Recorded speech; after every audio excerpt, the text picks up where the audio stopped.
साइक्यू में आप सभी लोगों का मैं हार्दिक स्वागत करती हूँ। इसी के साथ साथ आप सभी लोगों को गुड इवनिंग।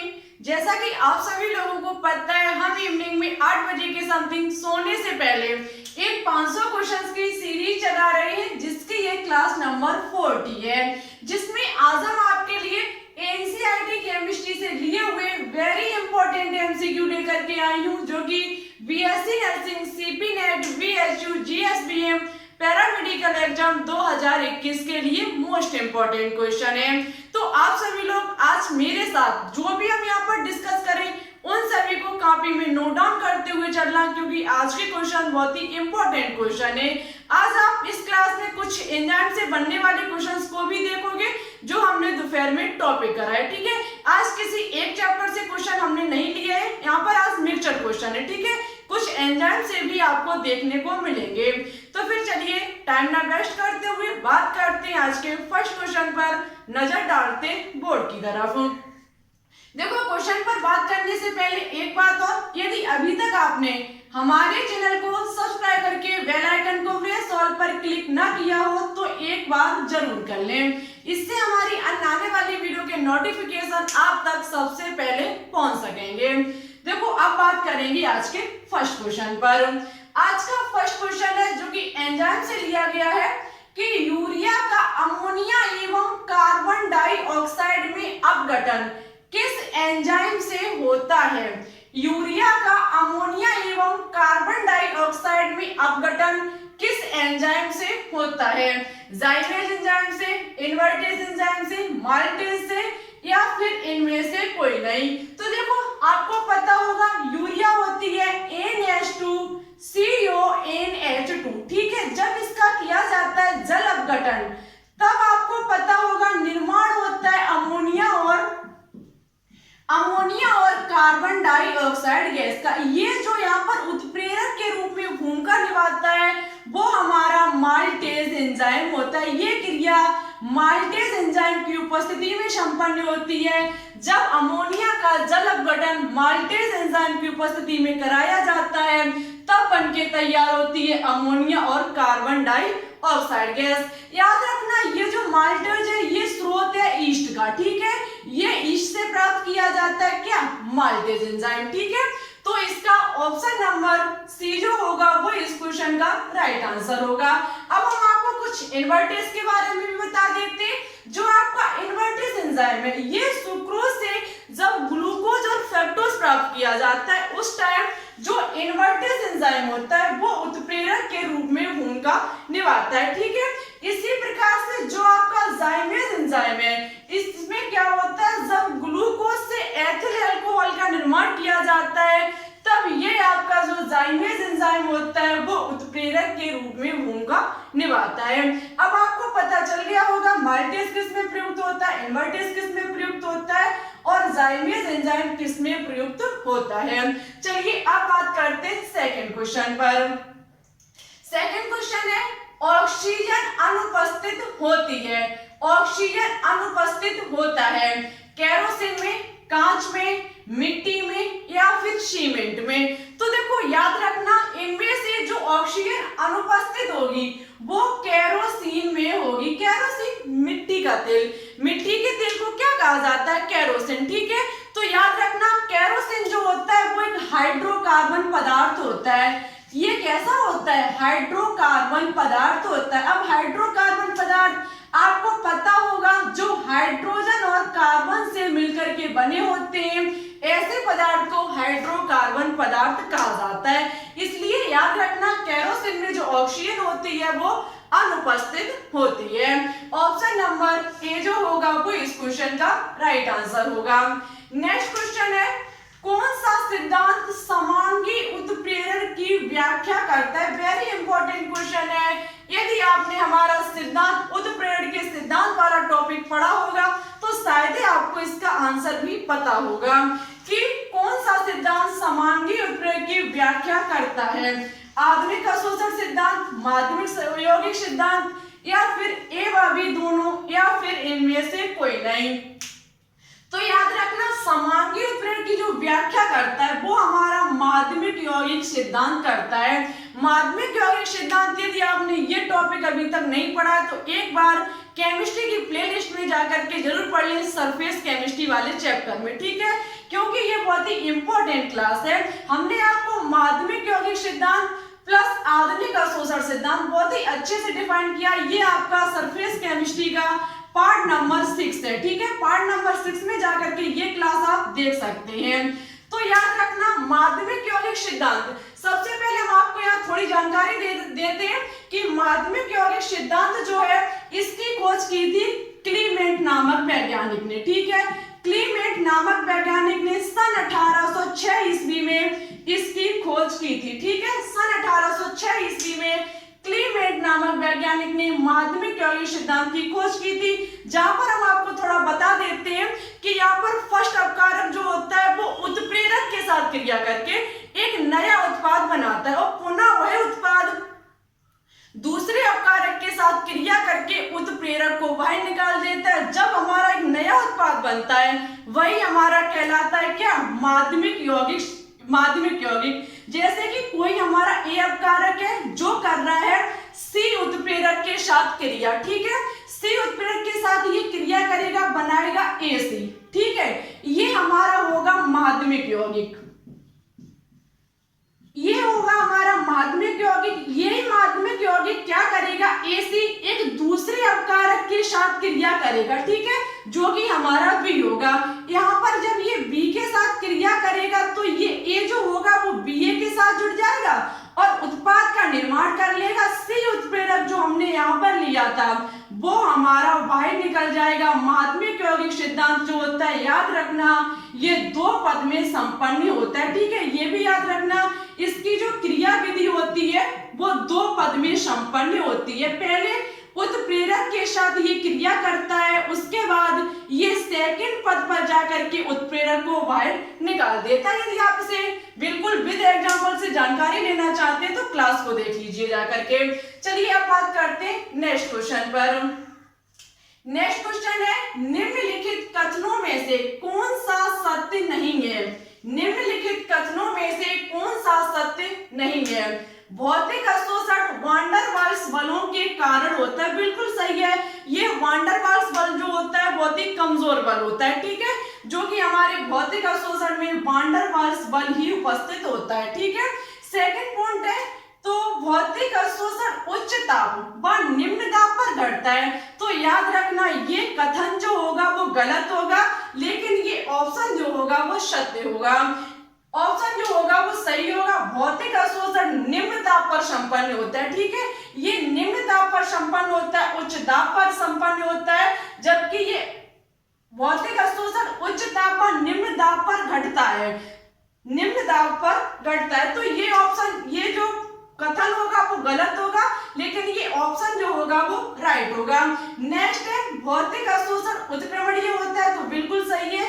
ये जो उत्क्रमणीय का मतलब होता है बार बार, आपको पता है अपकारक से उत्पाद, उत्पाद से अपकारक, कुछ ऐसा भी होता है। हमने आपसे कहा था जैसे पुराना पड़ा हुआ कोई शीशा है उस पर धूल के कण जम जाते हैं, तो हम उसे बार बार साफ कर सकते हैं और हम साफ करके फिर वहीं छोड़ देंगे तो पुनः उस पर धूल के कण जम सकते हैं, ठीक है। तो ये उत्क्रमणीय एक प्रकार का होता है। और रासायनिक अवशोषण के लिए अधिशोषण ऊष्मा प्रायः भौतिक अवशोषण की ऊष्मा से अधिक होती है, बिल्कुल ये बात सही है। हमने आपको बताया था रासायनिक अवशोषण के लिए जो अधिशोषण ऊष्मा होती है वो भौतिक अवशोषण की ऊष्मा से अधिक होती है। तो इस क्वेश्चन का ऑप्शन नंबर बी जो होगा वो राइट आंसर होगा। चलिए तो अब बात करते हैं नेक्स्ट क्वेश्चन पर। चलिए अब बात करते हैं नेक्स्ट क्वेश्चन पर। नेक्स्ट क्वेश्चन है निम्नलिखित प्रकार के उत्प्रेरणों में किसे अधिशोषण द्वारा स्पष्ट किया जा सकता है। निम्नलिखित प्रकार के उत्प्रेरणों में किसे अधिशोषण द्वारा स्पष्ट किया जा सकता है। समांगी उत्प्रेरण को, विषमांगी उत्प्रेरण को, एंजाइम उत्प्रेरण को या फिर अम्ल क्षार उत्प्रेरण को। तो देखो आपको पता होगा हमने जब उत्प्रेरण के सिद्धांत पढ़ाए थे वो हमने आपको बताया था कि आधुनिक अधिशोषण सिद्धांत के आधार पर विषमांगी उत्प्रेरण की व्याख्या की जाती है। वही यहाँ पर क्वेश्चन पूछ रहा है कि अधिशोषण सिद्धांत, जो अधिशोषण सिद्धांत है वो किसकी कर सकता है, फिर किसे स्पष्ट किया जाता है, किसे अधिशोषण सिद्धांत के आधार पर स्पष्ट किया जाता है। तो देखो विषमांगी उत्प्रेरण जो होगा इसको स्पष्ट किसके द्वारा किया जाता है, अधिशोषण सिद्धांत के द्वारा।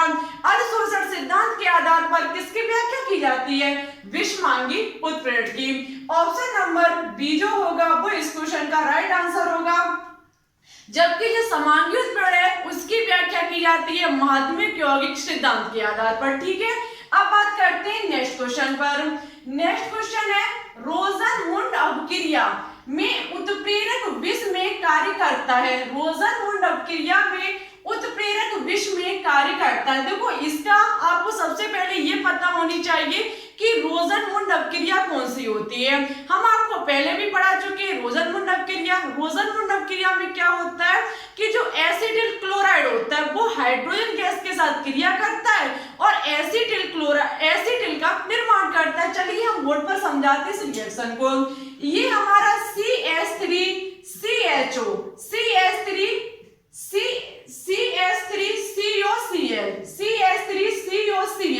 ये होता है एसिटिल क्लोराइड। ठीक है, ये क्रिया करता है हाइड्रोजन गैस के साथ।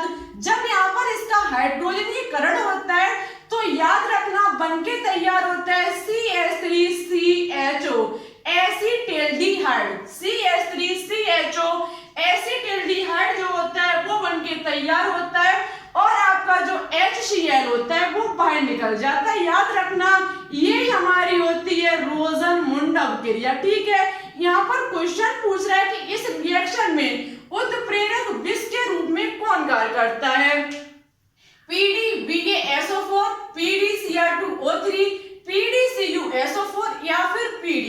तो याद रखना यहाँ पर जब एसिटिल क्लोराइड का हाइड्रोजनीकरण किया जाता है, एसिटिल्डिहाइड बनाया जाता है, ये हमारी रोजन-मुंड अपक्रिया है। इसमें जो आपका पीडी पोलोडियम जो होता है वो यहाँ पर उत्प्रेरक के रूप में भूमिका निभाता है, जबकि आपका जो बेरियम सल्फेट होता है ये आपका यहाँ पर विष के रूप में कार्य करता है, जो कि इस उत्प्रेरक की सक्रियता को कम या फिर नष्ट कर देता है। ठीक है, उत्प्रेरक विष आपको पता होगा वह पदार्थ जो उत्प्रेरक की सक्रियता को कम या फिर नष्ट कर देता है।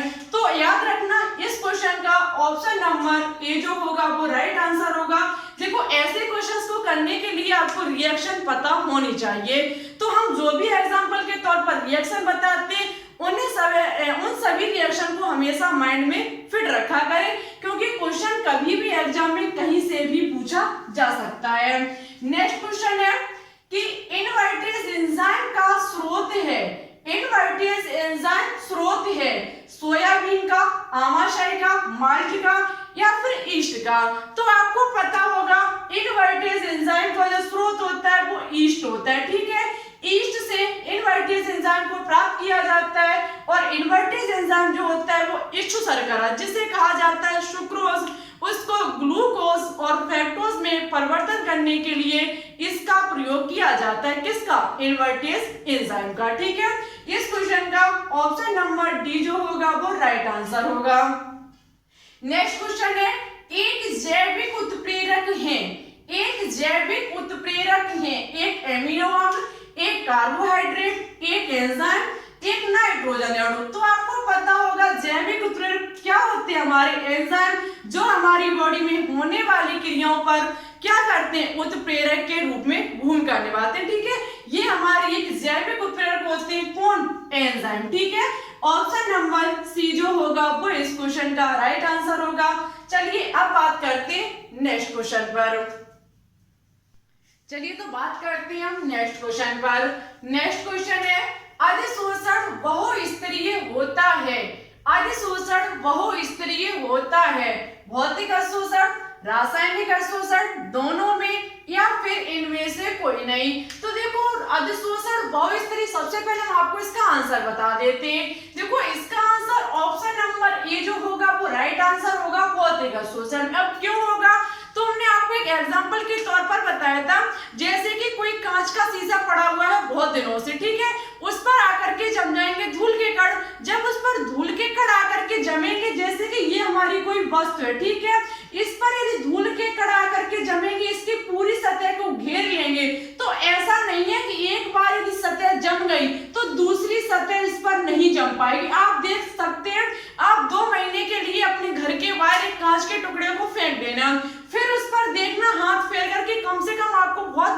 परत दिखाई देगी धूल के कण की, जो आपके पूरे हाथ को गंदा कर देगी। लेकिन इसी प्रकार से यदि एल्यूमिनियम की चादर हो, ठीक है, और एल्यूमिनियम आपको पता है ऑक्सीजन के साथ क्रिया करके एल्यूमिनियम ऑक्साइड बना लेता है। यदि हम इस पर ऑक्सीजन आकर के इस पर गिरता है तो ये इसकी सतह पर आकर के चिपक जाएगा, ठीक है, और ये एल्यूमिनियम के साथ क्रिया कर लेगा। अब ऐसा नहीं होगा कि और ऑक्सीजन आकर के इस ऑक्सीजन अणु के ऊपर बैठ जाए, कहने का मतलब है ऊपर आकर के चिपक जाए। यदि ये ऑक्सीजन इसके ऑक्सीजन की सतह पर आकर के चिपक जाएगा तो ये कभी इसके साथ क्रिया नहीं करेगा और ये ऑक्सीजन जो होगा वो उड़ जाएगा, ठीक है। इसी प्रकार से याद रखना ये हमारे बहुस्तरीय हो सकते हैं, इसके कई एक स्तर हो सकते हैं, किसके, भौतिक अवशोषण के, लेकिन रासायनिक अवशोषण में ये संभव नहीं है। तो इस क्वेश्चन का ऑप्शन नंबर ए जो होगा वो राइट आंसर होगा। नेक्स्ट क्वेश्चन है सौर्य के अम्ल का अणुसूत्र बताइए। सौर्य के अम्ल का अणुसूत्र बताइए। NaNO3 सोडियम नाइट्रेट, या फिर पोटेशियम नाइट्रेट, या फिर नाइट्रिक अम्ल, या फिर H3PO4, ठीक है।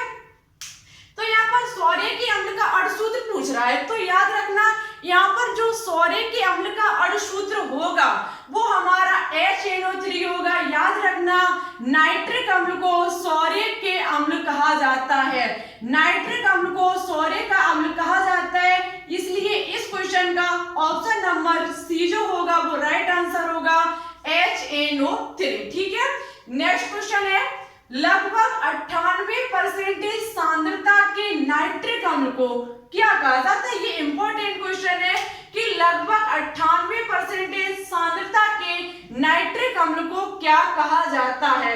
F कहा जाता है, सदुम नाइट्रिक अम्ल कहा जाता है, एक क्षारीय अम्ल कहा जाता है, या फिर इनमें से कोई नहीं। तो देखो 98% सांद्रता वाले नाइट्रिक अम्ल को सदुम नाइट्रिक अम्ल कहा जाता है। इसमें कई ऑक्साइड मिले होते हैं जो कि 2% में होते हैं, ठीक है, इसको कहा जाता है सदुम नाइट्रिक अम्ल। शुद्ध 98% सांद्रता वाले नाइट्रिक अम्ल को, ठीक है, 2% जो बचा होता है उसमें ऑक्साइड मिलावट में इसमें ऑक्साइड मिला होता है। नेक्स्ट क्वेश्चन है फ्लोरोएपेटाइट। फ्लोरोएपेटाइट का सूत्र क्या होता है। फ्लोरोएपेटाइट का सूत्र क्या होता है। देखो फ्लोरोएपेटाइट को फास्फोरस के खनिज से प्राप्त किया जाता है। जो आपका फ्लोरोएपेटाइट होता है इसका फॉर्मूला Ca9PO4 का होल 6 इंटू CaF2 होता है। Ca9PO4 का होल 6 CaF2 किसका फॉर्मूला होता है, फ्लोरोएपेटाइट का, ठीक है। ऑप्शन नंबर सी जो होगा वो इस क्वेश्चन का राइट आंसर होगा। आज के नेक्स्ट और लास्ट क्वेश्चन पर बात करते हैं जो कि है वाष्पशील धातुओं का शोधन किस विधि से किया जाता है। वाष्पशील धातुओं का शोधन किस विधि से किया जाता है, पॉलिंग द्वारा, प्रगलन द्वारा, वेयर प्रक्रम द्वारा, या फिर आसवन द्वारा।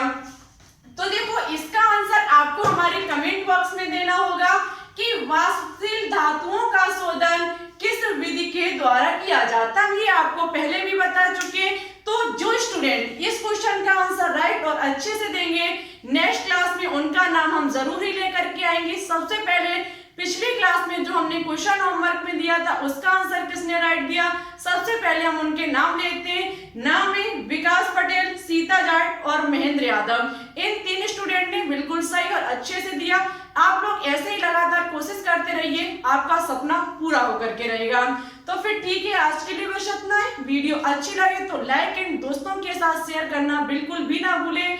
चैनल पर न्यू हो तो प्लीज इसे एक बार सब्सक्राइब करके बेल आइकन को प्रेस ऑल पर क्लिक कर लें। इससे हमारी अन्य आने वाली वीडियो के नोटिफिकेशन आप तक पहुंच सकेंगे। चलिए फिर चलते हैं।